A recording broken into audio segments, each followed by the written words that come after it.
Hey, everybody, it's Ryan here again with the Individual Contributor Podcast and Show here on YouTube. Thanks for tuning in. I appreciate it. If you haven't subscribed yet, please do so. And if you like this video, give it a thumbs up so we can draw some attention towards the content here, which I'm hoping is going to help more salespeople make the right decisions and sell more stuff. So today I want to talk about when to join a pre-IPO company. It's something that a lot of us do. Let's be honest, most of the opportunities out there within the sales ecosystem for SaaS technology, AI, you name it, are mostly startups or companies that are pre-IPO or just not publicly traded. So I get this question often. I used to get it a lot more in the past when I was in management, but my friends do reach out from time to time and ask me, Ryan, what do you think of this company? Should I join? Is now a good time? Is it too late? All these different questions I get asked. And I say to them simply, what are your goals and aspirations for the business? For example, are you looking to join a company early because you believe in the equity component here, that this company has a future and it's going to go public or have a really cool exit and you're going to make a bunch of cash?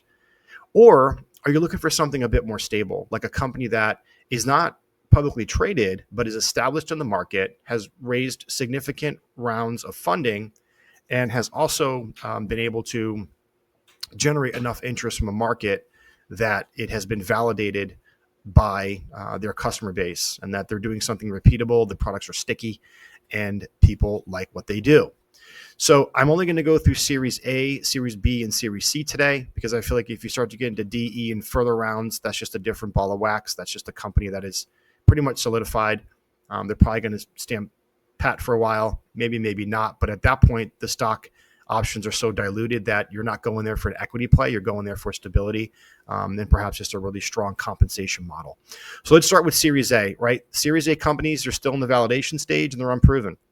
The VCs support the idea of the products and the services and maybe the market that they're going after. But above all else, they believe in the founders. So you're going to have to basically follow that rule set as well and decide whether or not a Series A company is a company you want to join. You're going to get in early, you're going to get your stock options, and you're probably going to get them at a very, very favorable strike price. But as that company raises more money, your options will be diluted. They will be worth less and less with every single round. Again, hot company, great products, great services. You believe in the founders. You think they have a future. You want to jump on in. You're willing to take the risk. That might be a good fit for you. Series B is typically where I like to play. This is where like companies like, A16Z, some of the more just established and well-known VCs and investors really start to plant their dollars.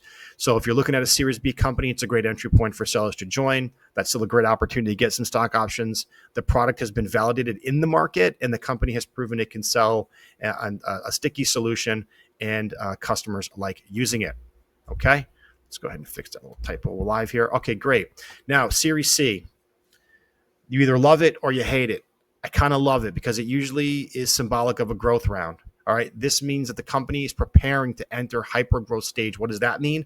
Well, it involves a lot of things. Increased headcount for one, not just in sales, but in marketing, engineering, product, you name it, across the board. They are building an army to go and attack the market. They probably have competitors. The space has been validated. The TAM is large. There's a multi-billion-dollar opportunity out there for this company, right? New product enhancements and releases are coming. If the founders didn't have IPO aspirations prior to Series C, they're certainly going to start having IPO aspirations now, or they have big exit aspirations and ideas in mind, and pay extra close attention to who participates in the Series C. Sometimes this is known as a mezzanine round. You're going to see the Fidelities of the world, the Vanguards, power players come in and put their money in that Series C round to really accelerate growth. And this round is typically pretty large, much larger than the Series A and the Series B in most cases. I'm going to stop there because those are the three stages that I would look at if I were to enter a company pre-IPO. Now, when it comes to Series D, Series E, these unicorns, these SaaS darlings of the world, I'm going to take you next to a website called Hive that I like to use to just look at the valuation of a company's stock price or their stock option price pre-IPO. And that should give you a good indication of whether or not you should go there for great products to sell and a lot of money to make, like a high W-2, or if there truly is an equity component here worth chasing after.